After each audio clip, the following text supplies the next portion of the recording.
For a centered single decrease, you're going to slip 2 stitches knitwise and then knit these together through the back loops. So go across the front of these and then knit them together.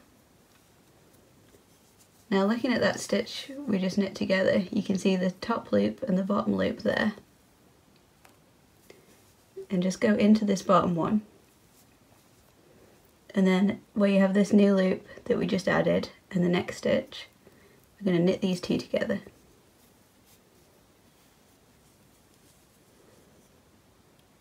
So again, slip one, slip the next one, knit these 2 together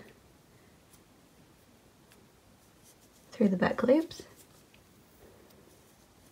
And then where you can see these 2 stitches knitted together, there's the top one and the bottom one. Just go into the bottom one from the front to the back of your work and then knit these next 2 stitches together.